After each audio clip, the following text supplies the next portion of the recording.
Assalamualaikum warahmatullahi wabarakatuh.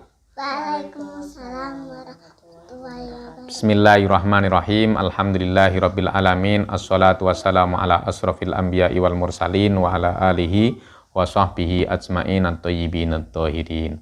Raditu billahi rabba wa bil islami dina wa bi Muhammadin nabiyya wa rasula. Rabbi zidna ilma warzuqna fahma.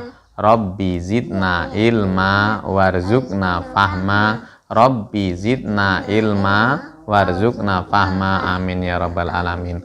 Anak-anakku, ini halwa.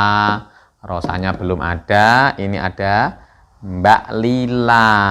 Hari ini kita ngaji wasoya, tapi Papa tidak membacakan wasoya, tapi Papa mau nambahi keterangan bab tentang adab mencari ilmu, ya, adab mencari ilmu. Ini ada satu kisah yang nanti Lila didengarkan, Kak Halwa didengarkan. Jadi dulu itu pada zaman dulu ada ulama besar. Ulama besarnya namanya Syekh Abdul Qadir Al-Jilani. Jadi ada ulama besar Syekh Abdul Qadir Al-Jilani, sangat ngalim.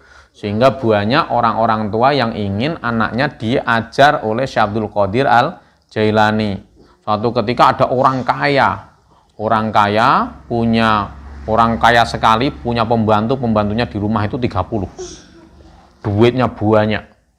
Anak-anaknya punya anak satu itu sayang sekali anaknya itu dikirim ke pesantrennya Syekh Abdul Qadir Jailani. Ditinggal, namanya pondok pesantren ditinggal. Kalau sudah di pondok berarti yang tanggung jawab terhadap kita adalah guru kita, bukan lagi orang tua kita. Jadi orang tua kita sudah menitipkan ke guru kita, mau diapain kita harus nurut.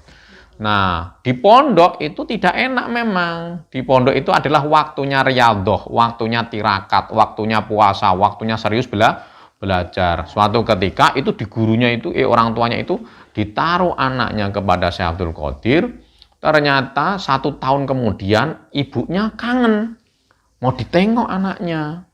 Jadi ibunya kangen ditengok anaknya. Pada waktu dicari anaknya dia di pondok itu, ternyata ibunya ngelihat gurunya, berarti Syekh Abdul Qadir lagi makan ayam.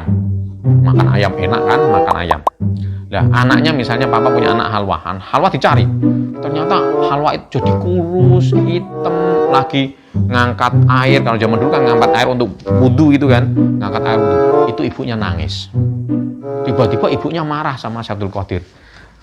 Wahai Syekh Abdul Qadir, katanya, aku nggak terima anakku diginikan. Masa anakku kok disuruh kesana kesini? Anakku tuh di sini hanya untuk belajar. Kenapa disuruh ngangkut air macam-macam gitu kan? Nah, sementara jenengan kok enak-enakan, makan enak macam-macam, anakku kurus. Kalau Syekh Abdul Qadir butuh seorang pembantu, bilang sama aku punya banyak pembantu, tak kirimkan pembantu ini. Tapi biarkan anakku enak, makan enak. Apa jawaban Syekh Abdul Qadir?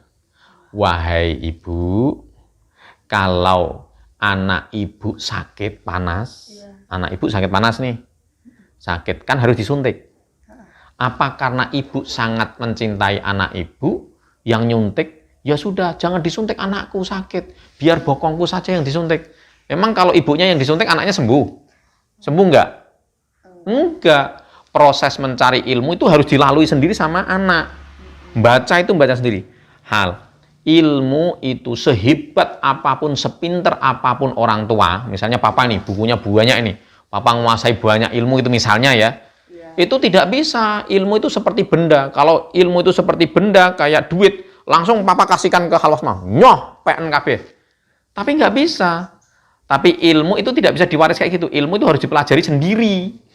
Maka pelatihan harus dijalankan. Besok kalau Halwa dulu besok di pondok, ya tidak boleh Halwa itu terus, aduh kok nggak enak biasanya kalau sama Papa pergi pakai mobil, sekarang kok jalan kaki. Nggak boleh. Harus ikuti proses itu. Insya Allah kalau ikuti proses itu, ngikuti guru, didoakan sama guru, kita bisa menjadi orang yang luar biasa. Karena ilmu itu tidak hanya sekedar, ilmu itu kan dari Allah. Tidak hanya sekedar masalah menghafal 1 kata, 2 kata. Tapi ilmu itu harus dilandasi dengan akhlak, dengan etika. Ilmu itu harus ada urusan spiritualnya. Pada waktu kau mencari ilmu, misalnya kayak tadi muridnya, Dia mencari ilmu, saat yang sama dia menyiapkan air. Air untuk wudhu orang. Dapat pahala nggak dia? Dapat pahala. Malaikat sayang kepada dia, Allah sayang kepada dia, maka dalam mencari ilmu dimudahkan. Jadi ini pelajarannya Halwa. Kalau Halwa lagi mencari ilmu, ya ilmu adalah, maka orang bilang adalah pesantren adalah penjara suci. Ilmu itu orang mencari ilmu dicari dengan tidak mudah, dengan susah, dengan tirakat, dengan ini. Jadi jangan kemudian, wah aku harus makan yang enak, harus ini. Karena orang yang biasanya orang yang makan enak, itu malah tidak sukses. Sekian ya, Lilia didengerin ya. Sekian yang bisa disampaikan Papa. Semoga bermanfaat dan Papa doakan anak-anak Papa. Doanya gimana? Allahumma ya Allah, ij'alna. Semoga Engkau menjadikan kita, wa auladana dan anak-anak kita, Halwa, Rausan, Lila, min ahlil ilmi. Semoga Papa dan anak-anak Papa menjadi ahli ilmu, wa ahlil khair, dan ahli melakukan kebaikan, wala taj'alna min ahli syarri wa tuhzyan. Jangan sampai kita justru menjadi orang yang selalu berbuat buruk dan lacut. Sekian dari Papa. Afu minkum billahi taufik walidayah. Wassalamualaikum warahmatullahi wabarakatuh.